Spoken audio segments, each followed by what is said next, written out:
On.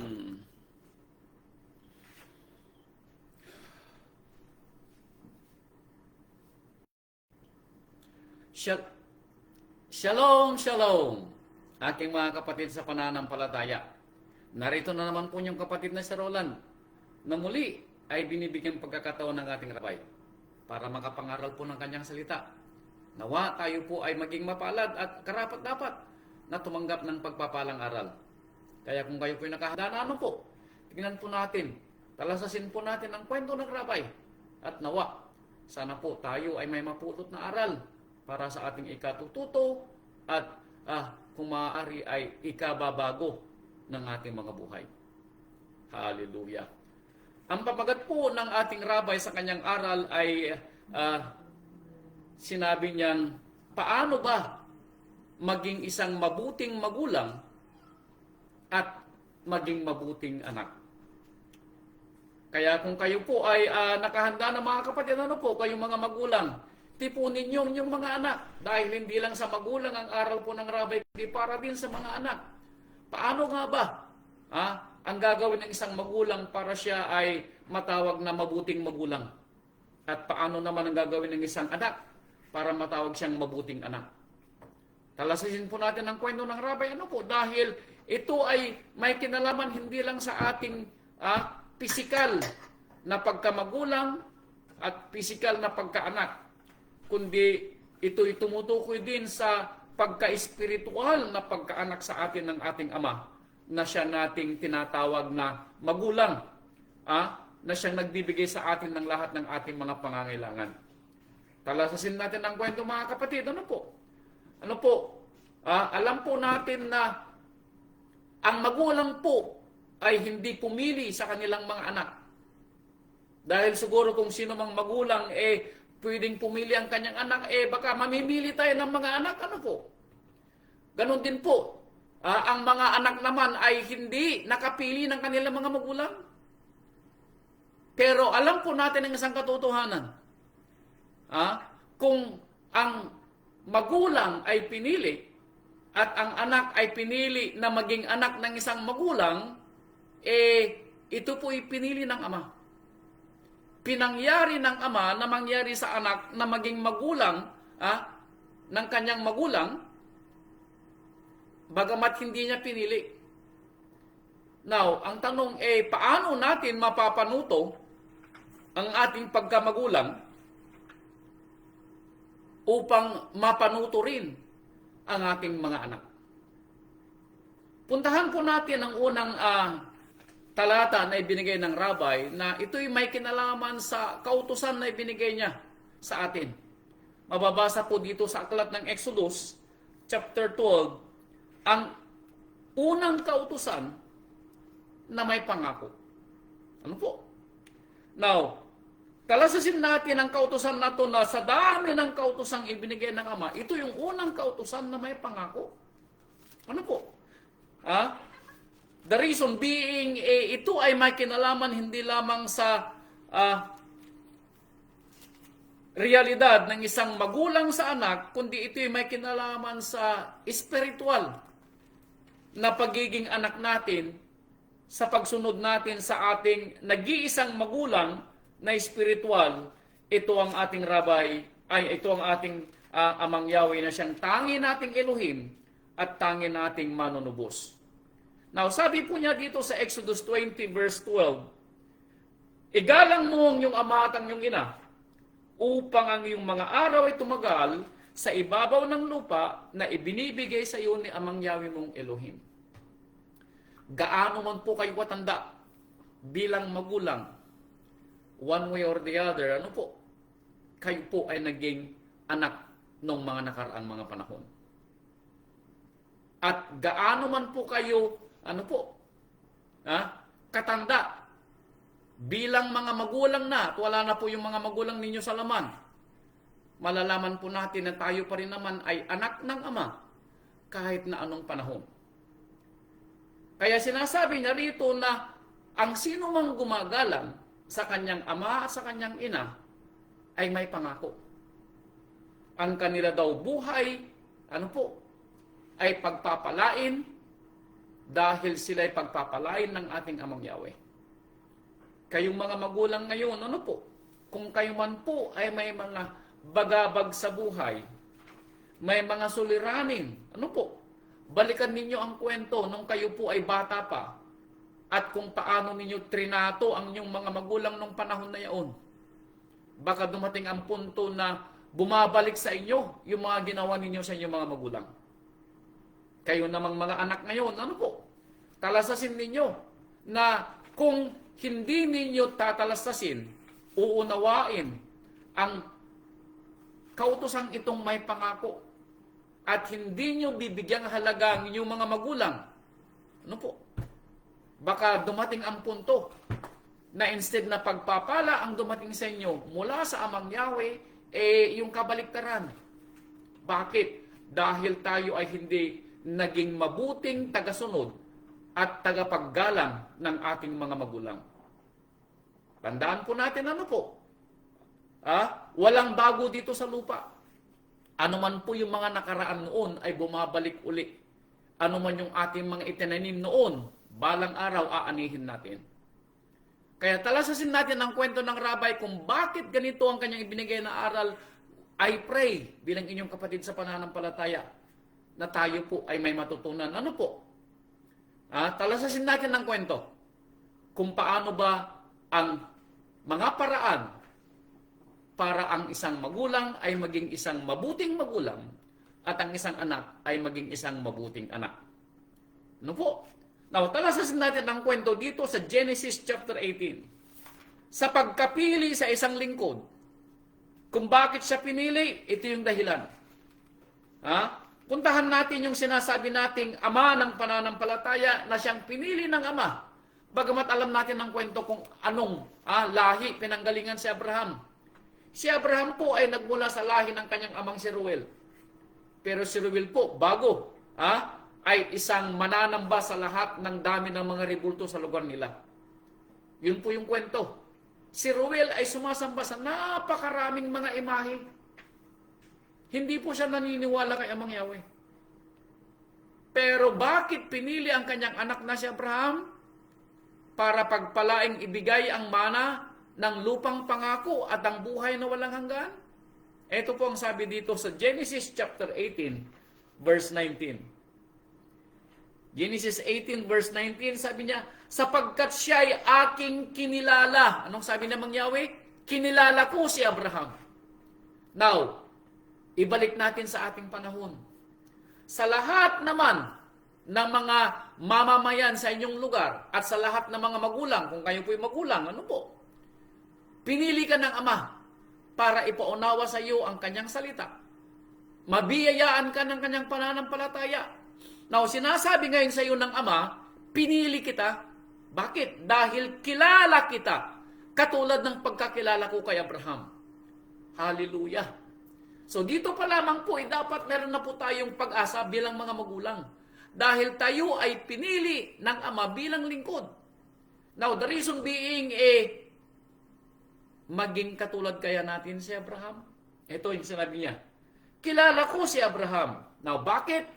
Paano niya nakilala si Abraham? Ito. Upang siya, meaning kay Abraham, ay mag-utos sa kanyang mga anak at sa kanyang sangbahayan pagkamatay niya. Ano daw ang iuutos ni Abraham? Ano daw ba yung iniwan ni Abraham na kanyang legacy sa kanyang mga anak? Ito.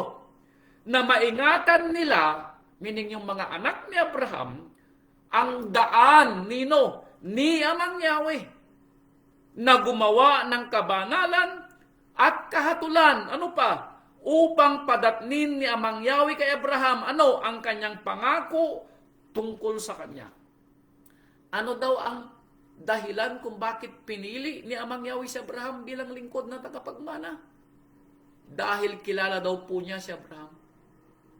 Kilala daw niya si Abraham na bagamat mamamatay si Abraham, alam daw ni Amang Yahweh na ipag-uutos, iaaral at ipapatupad ni Abraham sa kanyang mga anak at sa kanyang buong sangbahayan ang kautusan ni Amang Yahweh. Hallelujah. Now, tanong sa ating mga magulang na piniling lingkod. Ulitin ko, hindi kayo pinili ng inyong mga anak. Ano po, tandaan po natin tayong mga magulang, hindi tayo pinili ng ating mga anak para kanilang mga magulang. May pumili po sa atin. Now, sa tingin ninyo, sinong pumili sa atin na tayo ay maging ina o ama ng ating mga anak? Si Amang Yahweh po na nasa taas. Therefore, nang pinili ka kapatid, ang sabi niya, pinili kita dahil kilala kita. Dahil alam ko na bagamat kung ikay mamamatay na, sabi niya, alam ko na mananatili ang aking pangalan sa iyong sangbahayan. Bakit? Dahil ito'y ipag-uutos mo sa iyong mga anak. Ipapangaral mo sa iyong mga anak. Ipapaunawa mo sa iyong mga anak. Now, tanong mga kapatid, ito yung nakikita nating unang requirements kung paano maging mabuting magulang. Kung wala tayong takot kay Amang Yahweh, nungka na tayo po'y magiging mabuting magulang. Bakit? Dahil tayo ay anak bago naging magulang. Tandaan yung kwento. Naging anak muna tayo bago naging magulang. At kayong mga anak ngayon, ano man ang inyong ginagawa, ito'y aanihin ninyo sa inyong paglaki pag kayo naman yung magiging magulang. Bakit? Mauuna kayong magiging anak and then magiging magulang din kayo balang araw. Kaya ang hamon ng Amang Yahweh, sa ating mga panahon na mga magulang ngayon, ginagawa ba natin o ginawa natin ang sinabi ni Amang Yahweh kay Abraham na kilala niya kung bakit tayo pinili ng mga magulang ng ating mga anak? Sana nga po, ano po? Sana nga po. Sana nga,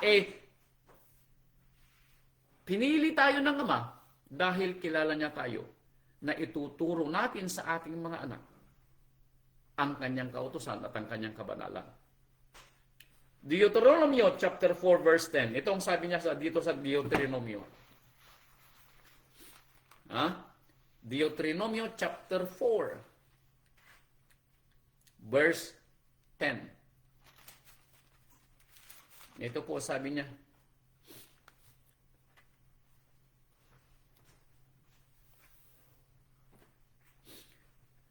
Yaong araw na ikaw ay tumayo sa harap ni Amang Yahweh mong ama sa Horeb, nang sabihin sa akin ni Amang Yahweh, papagpisanin mo sa akin ang bayan at aking iparirinig sa kanilang aking mga salita. Bakit?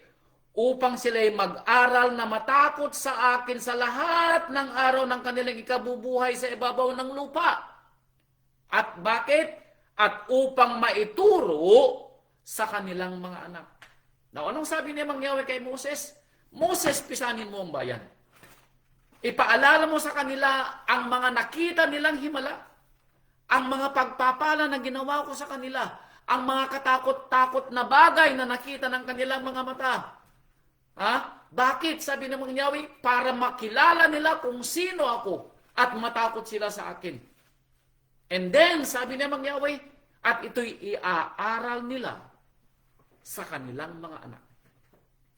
Now, mga kapatid ko, may nagawa bang mabuti ang pananampalataya sa inyo para kayo ay magmamalaki na ipangaral ito sa inyong mga anak? May nagawa bang mabuti ang pananampalataya sa inyo? Ang kautusan ni Amang Yahweh, may nagawa bang kabutihan sa buhay ninyo para kayo ay magkaroon ng inspirasyon na turuan ng inyong mga anak at sila ay magmamana ng pananampalataya balang araw? Ano po?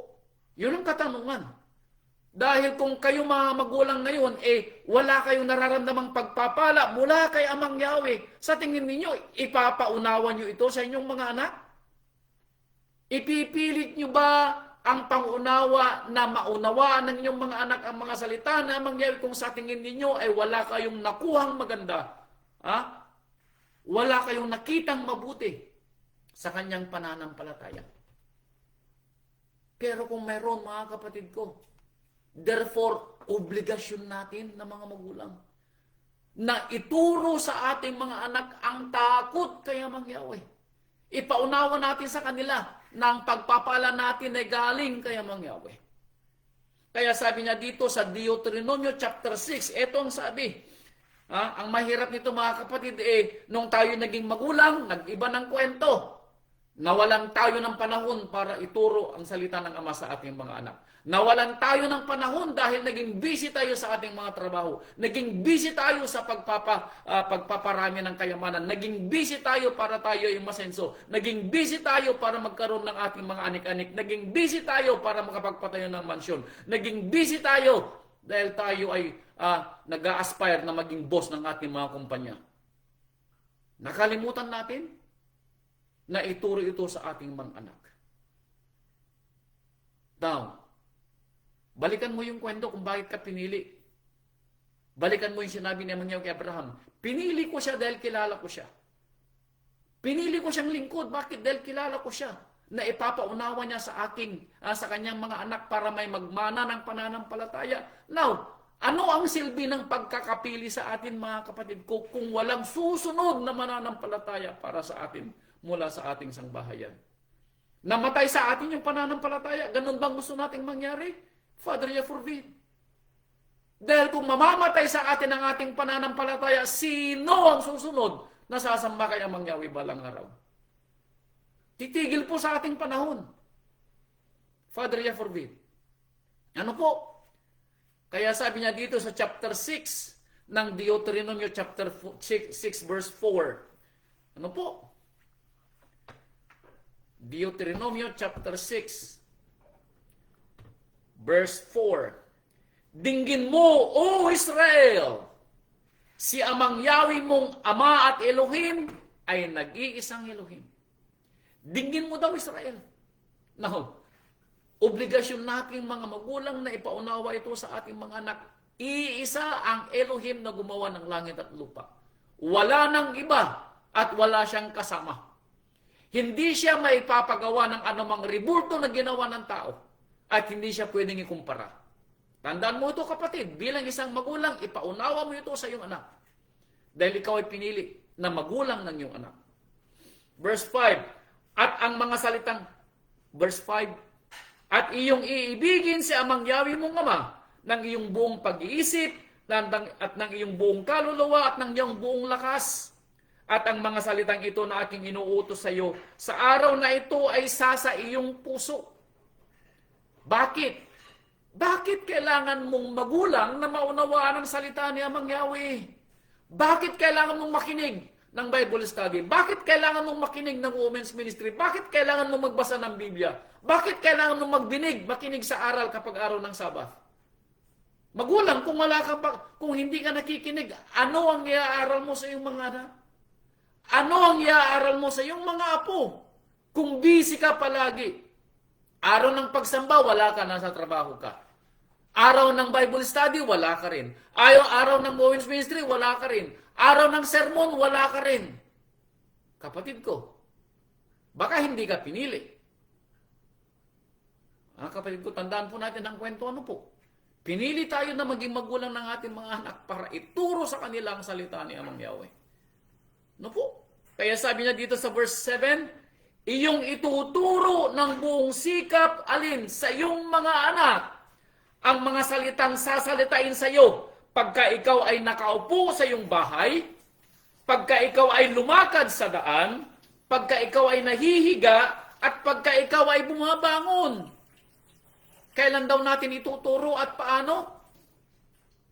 Kapag tayo daw ay nakaupo, meaning kapag tayo nagpapahinga, kapag tayo ay lumakad sa daan, kapag tayo ay nahihiga, at pagka tayo ay bumabangon. Anong ibig niyang sabihin? Every day, hanggang sa buong buhay ng ating pagkamagulang. Hindi daw po tayo tumitigil sa pagbibigay ng aral. Ang problema mga kapatid tumigil ang ating pag-aaral at pagbibigay sa kanila nung tayo po ay nagkatrabaho. Nung tayo naging busy, ang lagi nating iniisip para may makain sa lamesa. Wala tayong panahon para mangaral sa Biblia. Wala tayong panahon para ipaunawa ang salita ng Ama. Bakit? Busy tayo sa paghahanap buhay. Bay kapatid ko, nakalimutan mo. Ano po? Na kung ikaw ay pinili ng Ama at uunahin mo siya susunod na po yung pagkain mo sa lamesa. Na po, susunod po yung pagkain mo sa lamesa. Bakit? Hindi hahayaan ni Amang Yahweh na ikaw ay magutom kung inuuna mo ang kanyang salita. Yun ang lagi po natin tatandaan. Ano po? Binigyan tayo ng 6 na araw para maghanap buhay. Pati ba naman yung pampito, kukunin mong ipagkakait sa kanya? Alam po ninyo, napakakapangyarihan ni Amang Yahweh para hindi niya maunawaan kung anong pangangailangan ng tao. Kaya ibinigay po niyang 6 na araw para maghanap buhay at mabuhay ang tao para sa kanyang pisikal na pangangailangan. Pero yung pampitong araw, mga kapatid ko, iniukol niya ito sa atin para ipahinga ang ating mga pisikal na pangangatawan at buhayin naman natin ang ating spiritual na kaisipan. Nawa, ano po? Tayong mga magulang ay natuto sa mga nagawa nating pagkakamali noong nakaraang mga panahon. Ano po? Sabi pa niya dito sa verse 8, at iyong itali na pinakatanda sa iyong kamay, meaning ang gawa ng iyong mga kamay, ay mababanaag ang salita ni Amang Yahweh.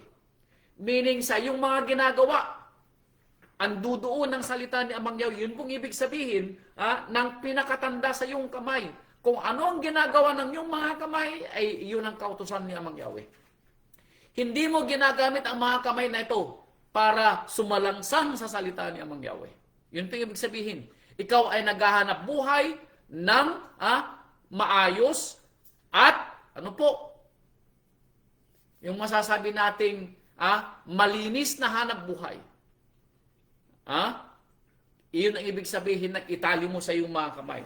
At magiging pinakatali sa iyong noo. Pinakatali daw sa iyong noo, ibig sabihin sa kaisipan ay kasama ito na uunawain mo. Yun pong ibig sabihin. Kaya ang ating mga salita, ang ating mga kaisipan at ang mga gawa ng ating mga kamay ay mababanaag po natin dito o mababanaag ng ating mga anak na tayo po ay pinili ng ating Ama bilang kanyang lingkod. Ano po? Sunod na kwento. Awit chapter 78 verse 6. Awit 78 verse 6, ito po ang sabi. Awit 78 verse 6.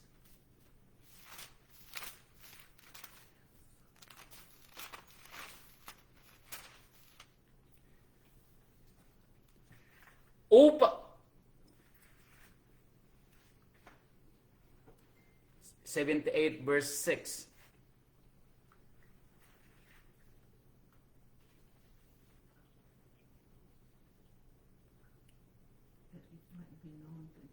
Sapagkat siya'y verse 6. Upang maalaman ng lahing darating sa makatwid bagay ng mga anak na ipapanganak na siyang magsisibangon at mangagsasaysay sa kanilang mga anak. Ano daw ang mangyayari? Kapag daw na ituro natin ang salita ng Ama sa atin na tayong mga magulang at itinuro daw natin sa ating mga anak, yung mga sumunod naman sa atin na mga anak natin ay ituturo din ng mga anak natin sa kanilang mga anak at sunod-sunod na pagkakaturo. So kung sa ating panahon, matitigil yung pagtuturo, anong ituturo ng ating mga anak sa kanilang mga anak na ating mga apo? Mamamatay ba ang pananampalataya dahil hindi natin ginawa ang ating obligasyon bilang mga magulang? Father, God forbid. Ano po? Huwag naman sana. Huwag naman sana. Ano po? Huwag naman sana. Kaya mga magulang, ano po? Yung unang obligasyon natin sa ating mga anak, ituro ang salita ng Ama sa Kanya. Kung tayo'y nakaupo, kung tayo'y nakatayo, kung tayo'y bumabangon, kung tayo'y nahihiga. Sana, ito'y magawa po natin bago po mahuli ang lahat. Ano po? Sumunod na kwento, ito naman ay para sa mga anak. Mga anak, makinig kayo. Kung yung mga magulang natin ay obligasyon nila na turuan tayo, ito naman ang para sa atin. Kung tayo'y naturuan ng mga anak, anong mangyayari sa atin? Ito naman. Proverbio chapter 1. Puntahan natin ang Proverbio. Kawikaan chapter 1. Eto, dinggin mo anak kung anong gagawin mo kapag tinuturuan ka ng iyong magulang. Proverbio chapter 1, simulan natin sa verse 8. Sabi niya, anak ko, dinggin mo ang turo ng iyong ama at huwag mong pabayaan ang kautusan ng iyong ina. Now, anong sabi niya? Anak, sabi niya, makinig ka sa tatay mo. Lahat ng sinasalita ng tatay mo tungkol sa akin, makinig ka. At yung kautusan ng nanay mo, kung anong pinapagawa sa iyo, gawin mo, anak ko.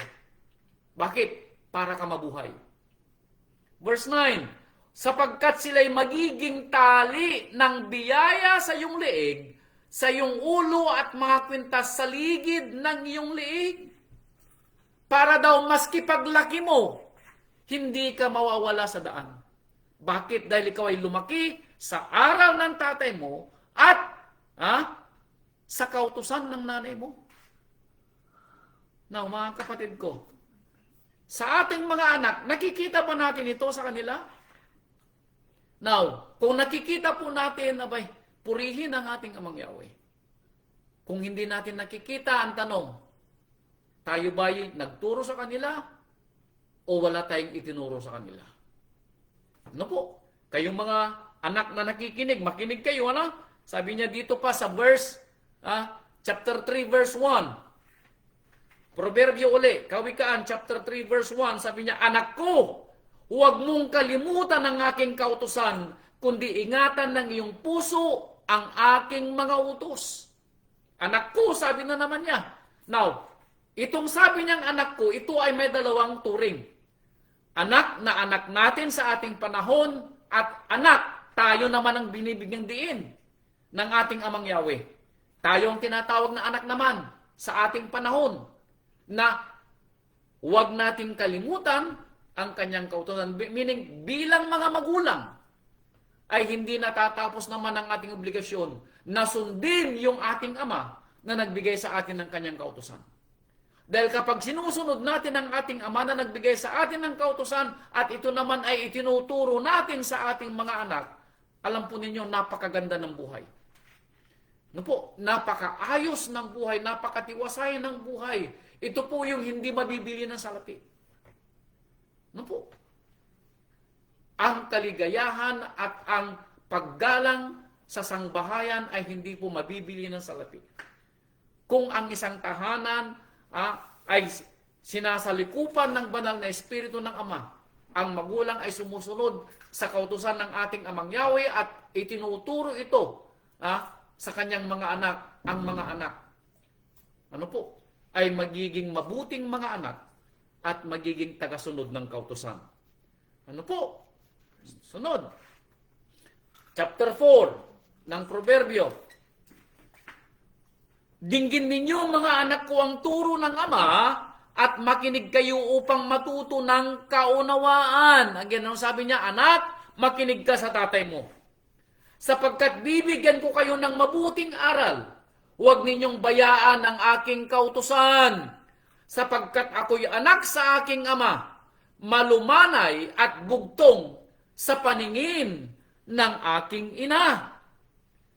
At tinuruan niya ako, meaning ng aking ama at ina, at nagsabi sa akin, pigilan ng iyong puso ang aking mga salita, ingatan mong aking mga utos, at mabubuhay ka. Ano po? Anong sabi ng ating binasa? Anak ko, dinggin mo daw ang utos ng iyong ama at yung pagmamahal na ipinapakita ng iyong ina. Huwag mo daw talikuran. Huwag mong kalimutan. Dahil sa aral na narinig mo sa iyong ama at sa pagmamahal na nakita mo sa iyong ina, mabubuhay ka. Ito yung sinasabi sa pangako ng kautusan na kung igagalang natin ang ating ama at ang ating ina, tayo ay magkakaroon ng maayos na pumumuhay at magiging mahabang ating buhay. Yun po yung pangako. Yun po yung pangako, mga kapatid ko. Kaya kayo na mga magulang na ang ginawa ninyo ay sundin at bigyan ng pagpipitagan at paggalang ang iyong mga magulang noong nakaraang panahon, sigurado mga kapatid ko, magiging maayos ang buhay ninyo. Ano po? At hahaba ang buhay nyo dito sa lupa. Yun ang pangako. Ano po? Now, hindi ko po sinasabi na kapag maayos ay mayam. No, ang maayos po ang buhay ay hindi naghihikahos, may kinakain, maayos ang buhay, walang gulo sa sangbahayan, nakangiti palagi at may mabubuting mga anak. Yun po yung maayos na buhay. Hindi po yung nakatira sa mansyon. Hindi po mabibilang o hindi po, anong tawag ito, hindi anong tawag ito, hindi pinagbabatayan ng kayamanan para po sa kaayusan ng buhay. Ano po? Wala po sa kayamanan.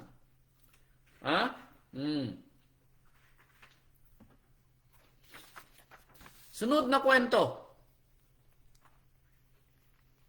Chapter 6, verse 20. Proverbio ulit. Chapter 6, verse 20. Anak ko, ingatan mo ang utos ng iyong ama. Paulit-ulit, ano po? Bakit? Dahil ito ay para sa mga anak. Yung mga anak po ninyo, mga kapatid, na nasa tabi ninyo, gisingin ninyo, baka natutulog. Sabi niya, anak ko, ingatan mo ang utos ng iyong ama at huwag mong kalimutan ang kautusan ng iyong ina.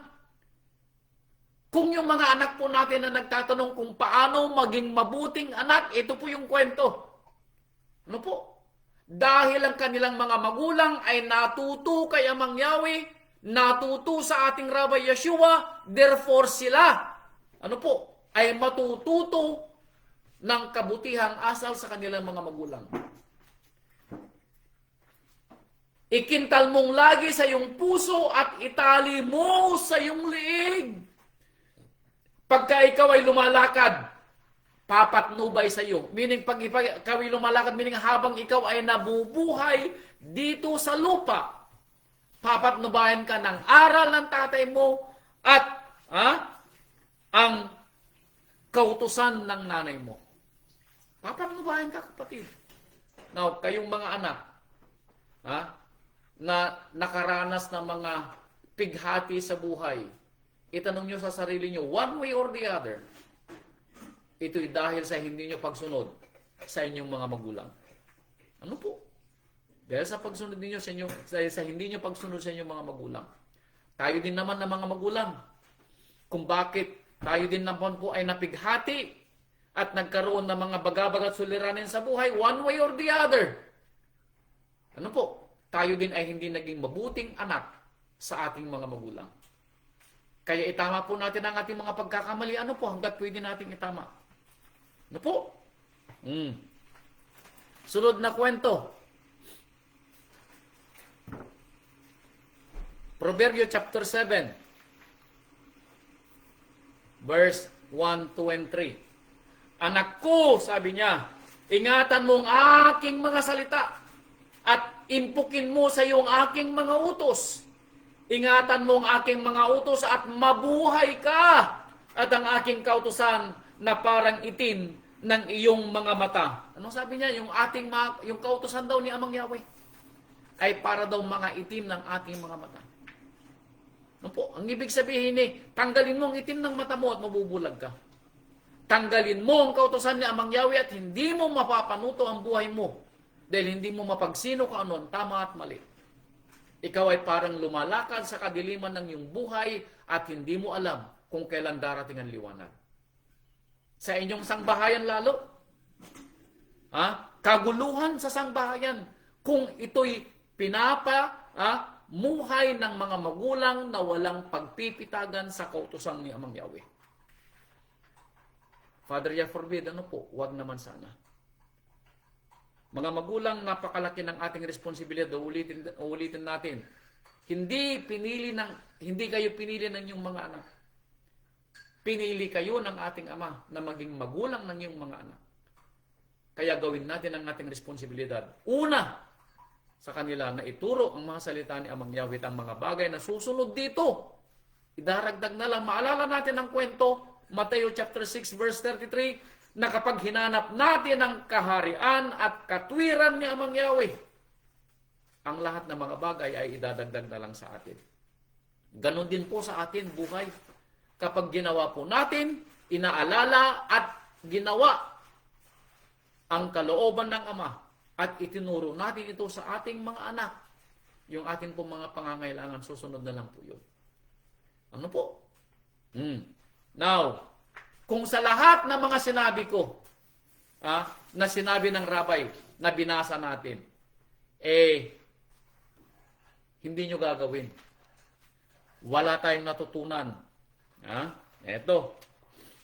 Itong sabi sa Proverbio, chapter 28, verse 24. Proverbio 28, verse 24. Ito.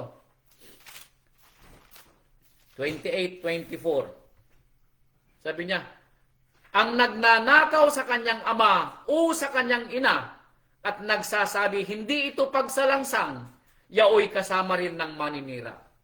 Kapag tayo daw ng mga anak, hindi na pagsino kung tama o mali ang ating ginagawa sa ating mga magulang, at kung gumagawa tayo ng mali, at sinasabi nating tama ang ating ginagawa, wala po tayong pinag-iba sa makasalanan. 28 verse 24. Mga anak, kapag tayo ay gumagawa ng masama sa ating magulang, hindi natin ginagawa ang kanilang mga ipinag-uutos sa atin. Tayo ay nagdadabog kapag sinagsasabihan. Tayo ay nagtotokbak kapag pinagsasalitaan. Anong talkback sa Tagalog? Tayo ay sumasagot ng pabalagbag pag tayo kinakausap. Wala tayong naririnig na kwento mula sa ating ama at sa ating ina na wala tayong pinapakinggan na salita nila. At hindi tayo nagpapakita ng kagandahang loob sa kanila. And then, kapag tinatanong tayo, binabaliktad natin ang kwento na para bang tama ang ginagawa natin sa kanila. Mga kapatid ko, ang sabi dito wala kang pinag-iba sa makasalanan.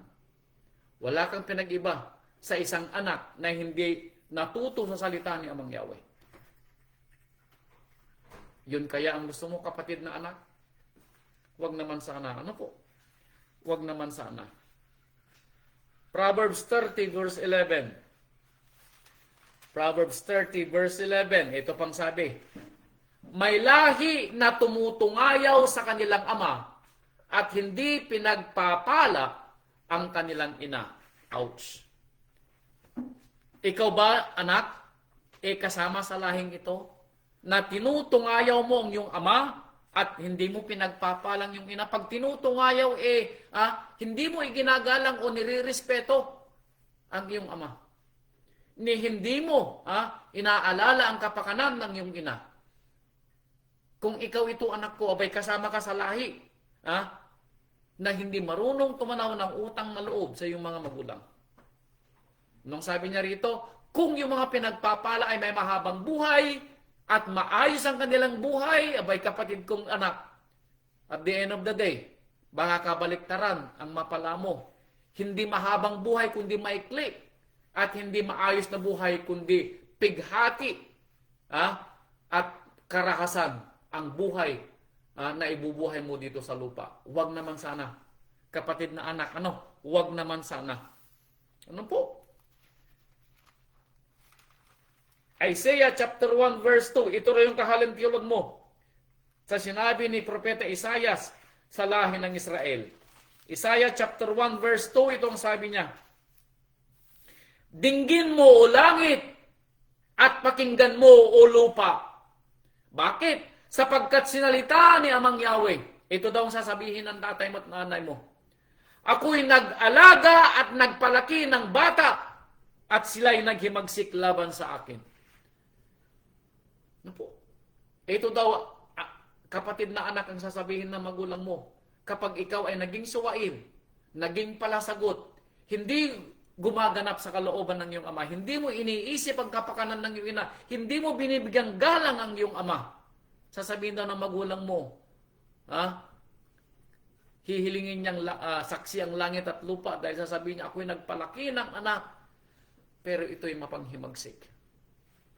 Now, bibigyan naman natin siya ng spiritual na lituntunin.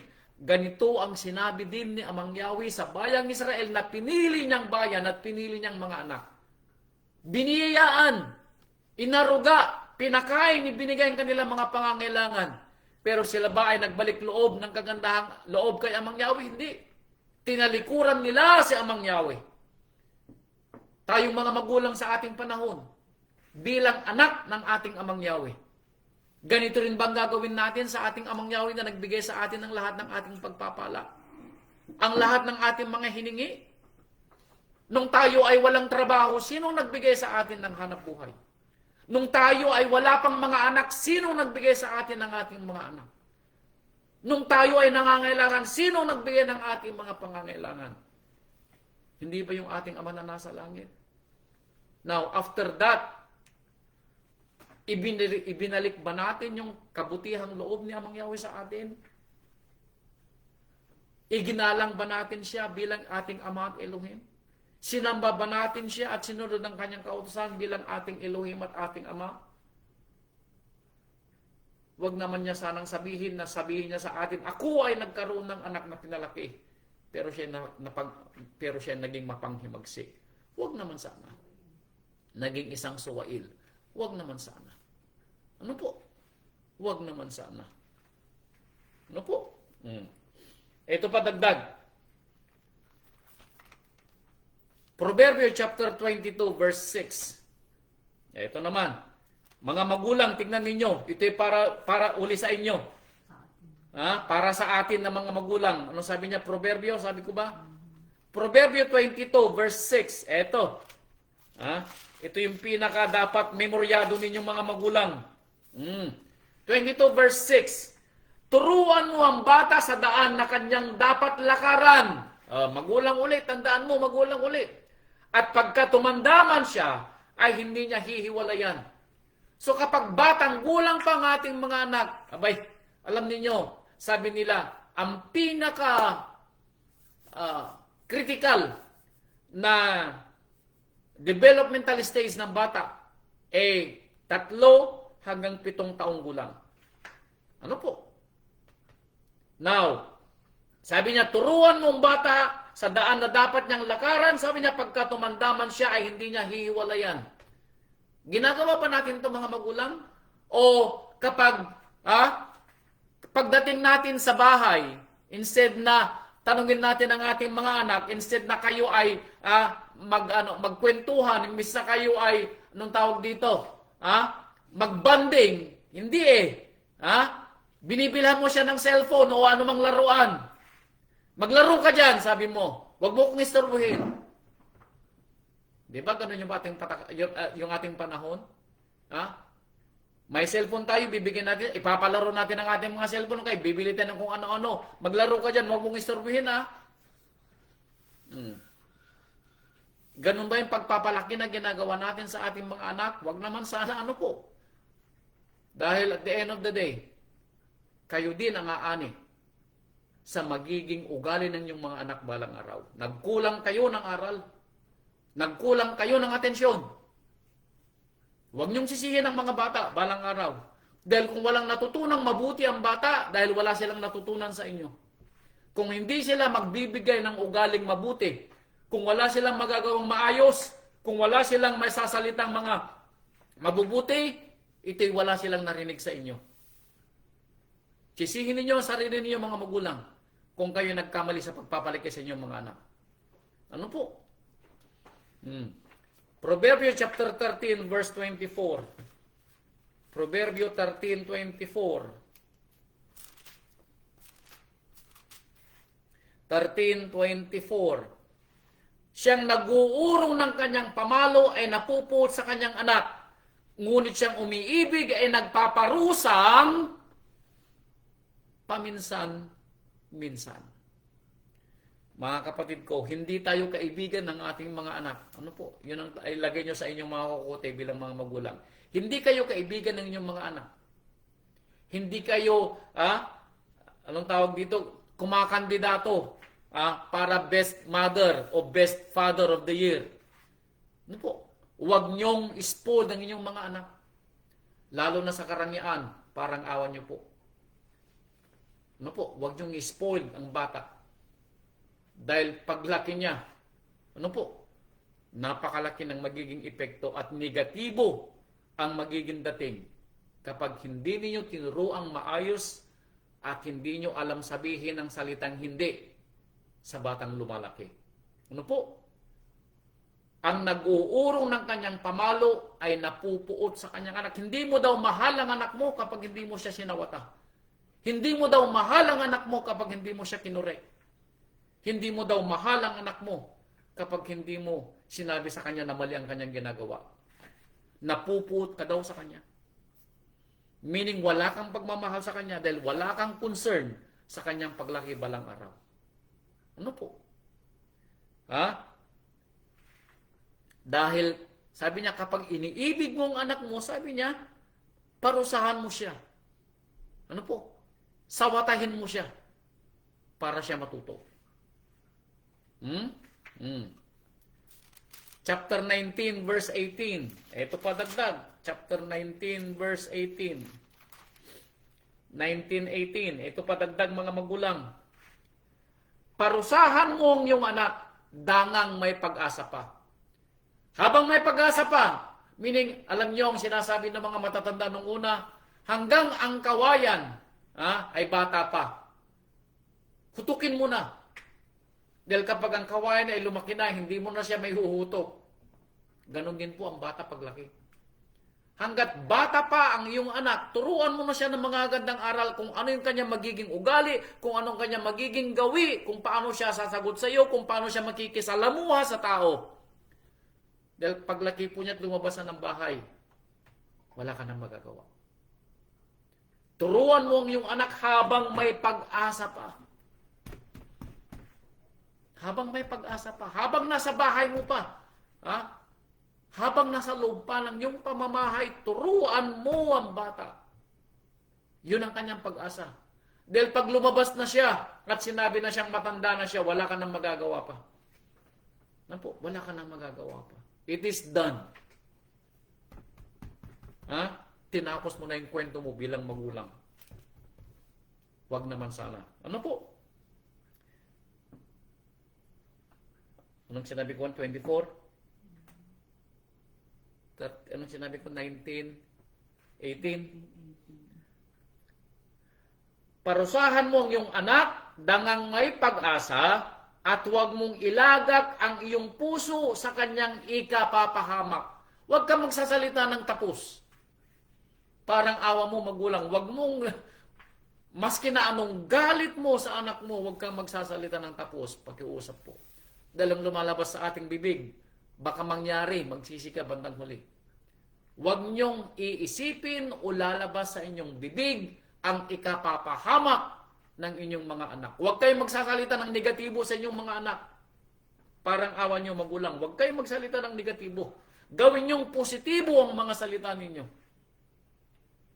Gawin niyong positibo. Ano po?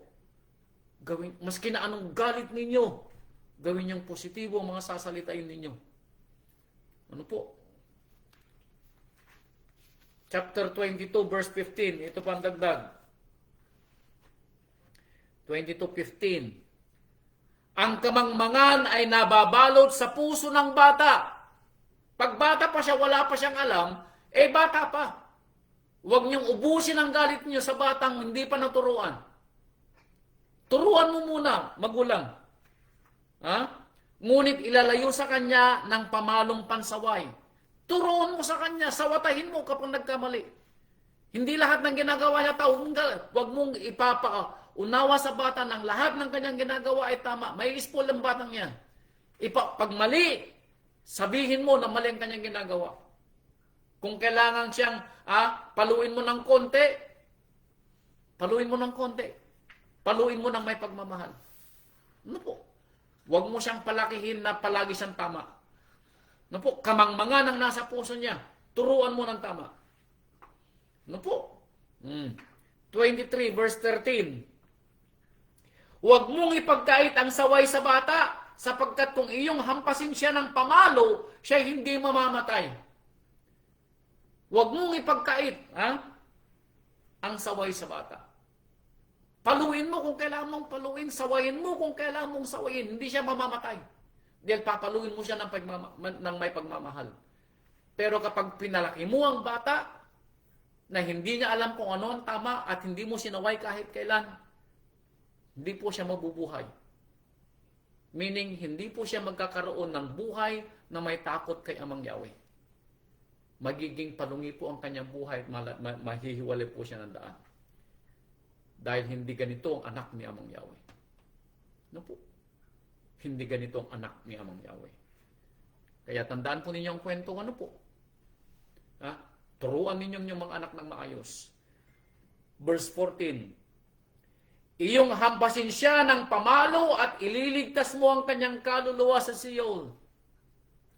Hampasin mo daw ng pamalo, meaning turuan mo, sawayin mo. Ipaunawa mo sa kanya kung ano ang tama at kung ano dapat niyang gawin. Dahil sa gagawin mong ganito, kung mapapalo mo siya paminsan-minsan, paluin mo kung kinakailangan para matuto siya. Pero paluin mo ng may pagmamahal at sabihin mo sa kanya kung bakit mo siya pinapalo kung kailangan mo siyang paluin. Ipaunaw mo sa kanyang katigasan ng kanyang ulo, ipaunaw mo sa kanya ang kanyang kamaliang ginagawa. Dahil sa gagawin mo, sabi niya, ililigtas mo ang kanyang kaluluwa sa kamatayan. Ito yung kamatayan sa dagat-dagat ng apoy. Ililigtas mo daw ang kanyang kaluluwa sa kamatayan. Kaya kapatid ko, masakit kung minsan, umiyak ka kung kailan mo umiyak para sa anak mo. Pero kung ito'y para sa ikakatuto niya, well and good. Ano po? 29 verse 17. Proverbio uli. 29:17. Sawayin mo ang iyong anak at bibigyan kanya ng kapahingahan. Sawayin mo. At makapagpapahinga ka balang araw. Pero kung palalakihin mo sa laki sa layam ang anak mo, hindi mo siya tinuruan ng maayos, habang buhay ka, na magiging problema mo ang anak mo. Ano po? Makapagpapahinga ka lamang pag nagpantay ng iyong dalawang paa. Kaya mga magulang, naway turuan natin ang ating mga anak ng maayos. Mga kapatid na anak, naway makinig kayo sa kwento ng inyong mga magulang, Verse 15. Ang pamalo at saway ay nagbibigay karunungan. Ayan. Ngunit ang batang binabayaan ay humihiya sa kanyang ina. Ang batang binayaan daw, mga magulang, pag pinabayaan mong anak mo, ulit-ulitin ko, magiging kahihiyan mo balang araw. Magiging kahihiyan mo balang araw. Ang sabi ko sa mga anak ko nung sila nag-aaral, sabi ko, huwag nila akong papahiya sa harapan ng kanilang mga teacher. Ano po? At praise Father wala akong narinig na kwento sa kanila na pinatawag ako sa school dahil sila gumawa ng hindi mabuti. Ano po? Bagamat yung panganay namin ang medyo may pagkapilyo. Nalaman ko lang nung graduate na siya. Pero at least hindi siya nagpatuloy sa kanyang pagkapilyo. Ano po? Praise Father Ganun din po sa inyong mga kapatid. Bantayan ninyo ang inyong mga anak. Ano po? Hebrew chapter 12 verse 8. Hebrew chapter 12 verse 8.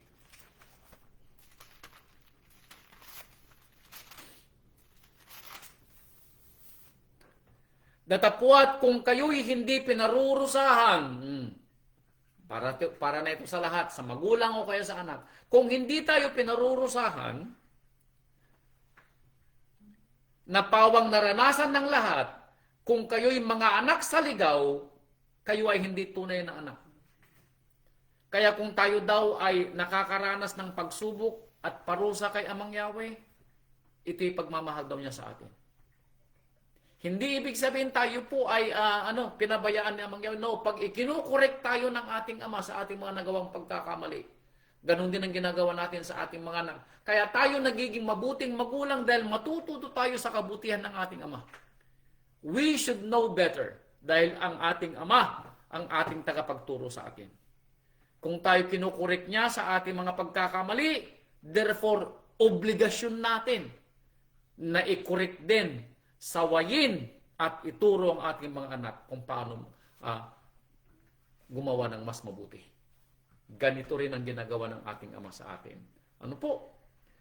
Bukod dito, tayo nagkaroon ng mga ama o o mga magulang ng ating laman upang tayo ay parusahan o sawayin at sila'y ating iginagalang. Nung sinaway daw tayo ng ating mga magulang, natuto tayong igalang sila. Natuto tayong matakot sa kanila. Natuto tayong mahalin sila. Ganito rin si Amang Yahweh, mga kapatid ko. Kaya wag niyong ipag-iyak kung tayo ay nakakaranas ng mga kabagabagan, kung tayo nakakaranas ng mga pagsubok, kung tayo umiiyak paminsan-minsan. Ito daw po yung pagmamahal ni Amang Yahweh. Ganon din sa mga anak natin. Kung kailangan silang umiyak para sila matuto, bakit hindi? No po. Huwag kayong tumigil. Sabi nga, hanggat may pag-asa pa, turuan ninyong yung mga anak. Dahil paglaki nila at umalis na sa inyong mga sariling bahay, it will be too late. Dahil sasabihin nila, meron na silang sariling buhay. Ano po? Bagamat hindi natatapos ang ating obligasyon, kapag wala na po sila sa ating mga bahay, mas mahirap na po silang turuan. Ano po? They will take it for granted. Makikinig sila sa iyo pero hindi nila sinasabi sa yung gagawin nilang sinasabi mo. They will listen but they are not promising na gagawin yung sinasabi mo. Ano po? Makikinig lang sila probably pero hindi nila pinapangako na gagawin yung mga sinasabi mo. Ano po? Bakit? Sasabihin nila meron na silang sariling buhay. Pero kung sila po ay natuto sa inyo, sana nung maliit pa sila, ando doon yung consideration nila na sasabihin nila, tama si daddy, tama si mami. Ano po? Sunod na kwento. Ibababa ko pagbasa, verse 10. Sapagkat katotohanan tayo'y pinarusahan nilang ilang araw ayon sa kanilang minagaling, yung mga magulang daw natin sa laman. Yung mga kapatid na anak at yung mga magulang na naging anak ng mga unang panahon.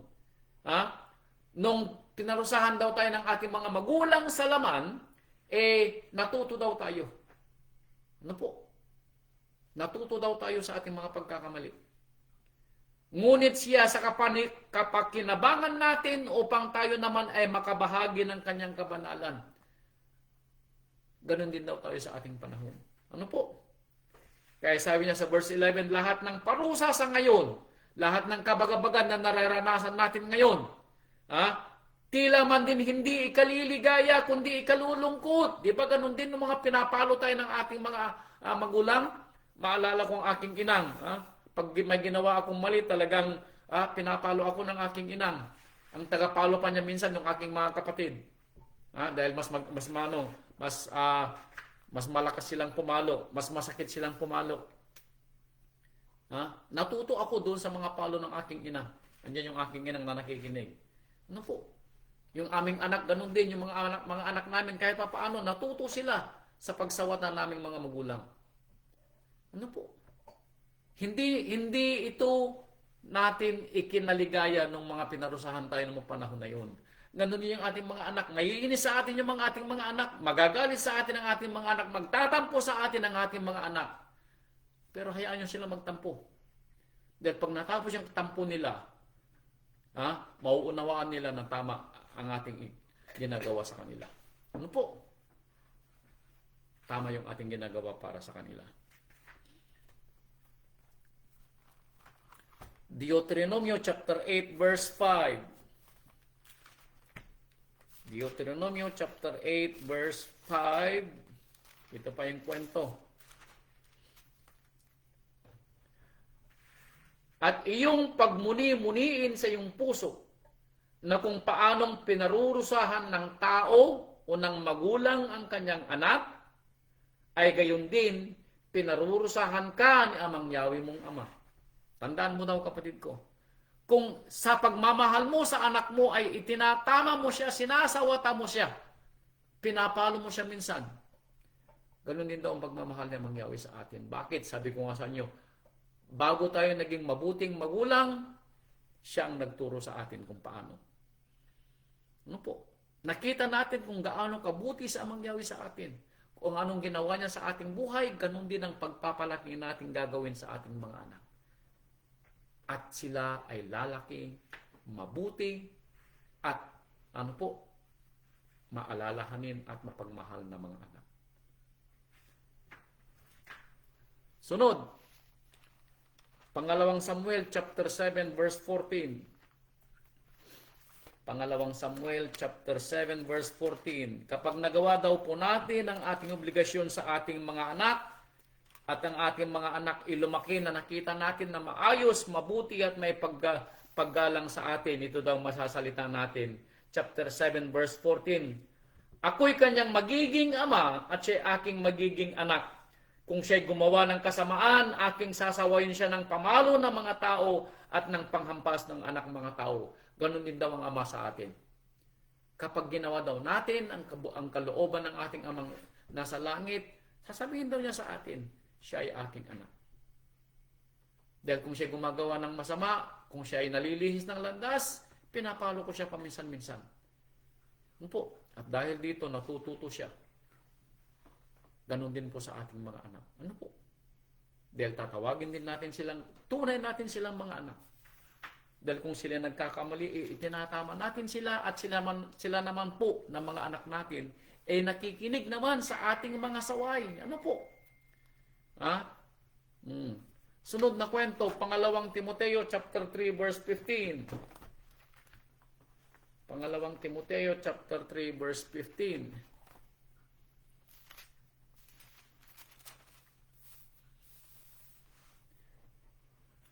Pangalawang Timoteo chapter 3 verse 15. At mula sa pagkasanggol ay iyong nalalaman ang mga banal na kasulatan na makapagpapadunong sa iyo sa ikaliligtas sa pamamagitan ng pananampalataya ng ating Rabbi Yeshua Messiah.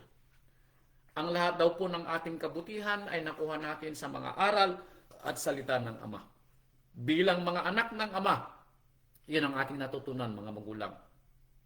At dahil dito, ituturo naman natin sa ating mga anak ang mga aral na narinig natin sa ating Ama na nagligtas sa atin at nagbigay ng kabutihan at kagandahang loob para lumaki din ang ating mga anak na maging mabuting anak at magiging tagapaglingkod ng Ama balang araw na siyang susunod sa atin. Opo. So talasasin natin ang kwento kung gaano ang kabuti ng Ama sa atin na ibinuhay niya sa atin, ipinaunawa niya sa atin, at ngayon naman may pagkakataon tayo na imulat din at ibuhay sa ating mga anak ang mga aral at kabutihan ng Ama na narinig natin. Upang sa susunod na panahon, ang mga anak din naman natin ang magpapatuloy ng ating mga pananampalataya. Ano po? Kaya sabi niya dito sa Deuteronomio chapter 21. Deuteronomio 21. Kung sa lahat ng mga narinig nating kwento, wala tayong natutunan. Ito ang sabi dito sa chapter 21 verse 18. Kung ang isang lalaki ay may matigas na loob at mapanghimagsik na anak na ayaw makinig ng tinig ng kanyang ama o ng kanyang ina, at bagaman kanilang parusahan siya ay ayaw makinig sa kanila. Ito na yung mga rebuilding anak, yung mga mapanghimagsik, mga anak na matitigas ang ulo, yung mga anak natin sa laman o tayo na mga anak ng ating Amang nasa langit. Pag tayo daw pinagsasabihan ng Ama, hindi tayo nakikinig. At yung mga anak natin na pinagsasabihan natin, hindi nakikinig. Nasasabihin nila, kanilang sasabihin sa mga matanda sa kanyang bayan, itong aming anak ay matigas na loob at mapanghimagsik na ayaw makinig, na ayaw dinggin ng aming tinig. Siya ay may masamang pamumuhay. Ganito daw ang sasabihin mo sa iyong mga anak. Father, ya forbid, wag naman sana. Ang kaparusahan at babatuhin siya ng mga bato at lahat ng mga lalaki sa kanyang bayan upang siya mamatay. Ganito mo aalisin ang kasamaan sa gitna mo at maririnig ng buong Israel at matatakot. Anong sabi niya? Ito daw ay kasamaan sa bayan ng Israel. Ito daw ay kasamaan sa mga lingkod na pinili ng Ama. Tayong mga anak, tayo ba'y magre-rebelde sa ating mga magulang at hindi natin didinggin ang kanilang mga salita at hindi natin iisipin ang kapakanan ng ating mga ina at tayo ay sasawata sa kanilang mga bilin na galing kay Amang Yahweh? Father, ya forbid. At tayo namang mga magulang na piniling mga lingkod at anak ng Ama, tayo din ba ay maghihimagsik sa salita ng Ama at ito ay ating sasalangsangin? Father, ya forbid, wag naman sana. Mga kapatid kong mga magulang, ito po ang aral ng Rabbi. And I pray, hindi pa po huli ang lahat dahil narinig yung kwento ng rabay. Nawa, turuan po natin ang ating mga anak habang may pag-asa pa. Maging mabuti po tayong mga magulang. Kung tayo po ay nagsasabing inaayos po natin ang ating mga anak, kung kinukorek po natin sila, i-correct po natin sila ng maayos. I-correct po natin sila ng may pagmamahal. Sawatahin po natin sila ng may ng may kababaang loob. At tayo ng mga anak, igalang po natin at sundin ang ating mga magulang para sa ating ikatututo at sa pagpapalang inihanda ng Ama sa atin balang araw. Hallelujah. Ito po ang aral ng ating rabay, mga kapatid, sa ating mga kapatid na magulang, na mga anak na pinili ng Ama bilang lingkod, at sa ating mga kapatid na anak na mga magiging mabuting anak dahil kayo ay magiging susunod na magmamana ng pananampalataya ng iyong mga magulang para magpatuloy ang pananamba at pagbibigay puri at karangalan sa ating Amang Yahweh at sa ating Rabay Yeshua HaMashiach. Hallelujah mga kapatid, ito po ang aral ng Rabay. Mabuhay po ang ating Amang Yahweh, mabuhay ang ating Rabay Yeshua HaMashiach. Hallelujah, salamat po at magandang gabi.